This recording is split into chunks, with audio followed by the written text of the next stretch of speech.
life is very precarious for them. It's quite precarious for them. Even to get in their car and drive from their home to here on a Sunday morning for Sunday school for their kids and for Sunday Mass is taking a risk. So it's so important that this be a place where they know that they are not only welcome, but they are safe.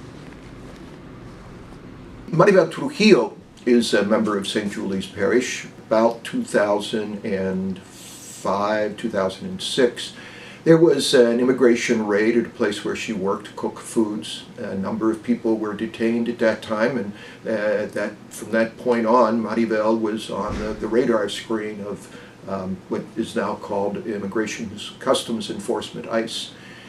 Over the years, the wheels of justice grind exceedingly slowly, and as she was cooperating with immigration, it got to a point where they said, and again under the previous administration, they said, well, you're a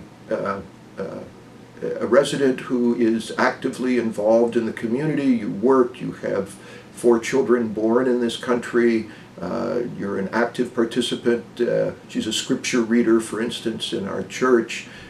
They said, you're not a high priority for deportation, so here's a work permit. She was given an actual work permit. What we want you to do is every 6 months or so, we'll call you up and have you come up to Columbus and just do a check-in, almost like you check in with your doctor. Make sure everything was as they were. And unfortunately, last spring, when she had her check-in time, it went up with her because we were concerned that with the current administration, things may not go as they had in the past. Turns out that particular day we went up and she was sent back home with us. As a matter of fact, because we were worried about it, we even had a little bit of a celebratory lunch that day.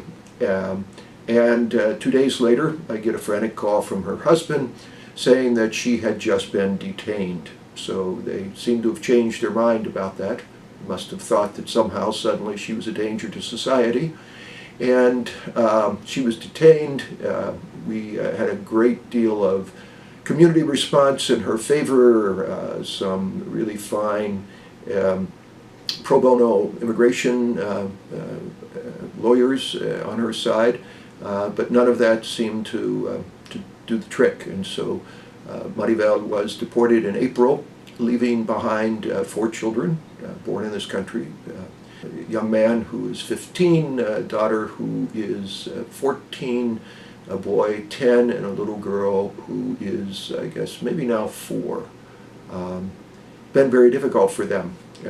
It's always difficult for a father to suddenly take over by himself raising children, but especially in this instance, among other things, it's just so difficult for these kids to see that their mom's picture is plastered on the front page of the paper. I mean, they're just normal, ordinary kids, go to school, get in trouble in school or whatever, and go home and try to do homework and have fun and all these other kinds of things. And finally they rendered a decision just last week, basically telling the immigration court that they had not hadn't taken seriously enough the threats of violence that Maribel is facing in her home city in Mexico, and asking or telling the immigration folks to give that another consideration.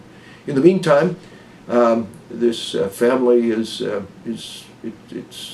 it's not easy suddenly losing your mother. We don't want that to happen because somebody suddenly dies. It's a tragedy. People shed tears. And people here at this parish, and I think throughout, as it turned out, throughout the United States, we're saying this just doesn't seem right.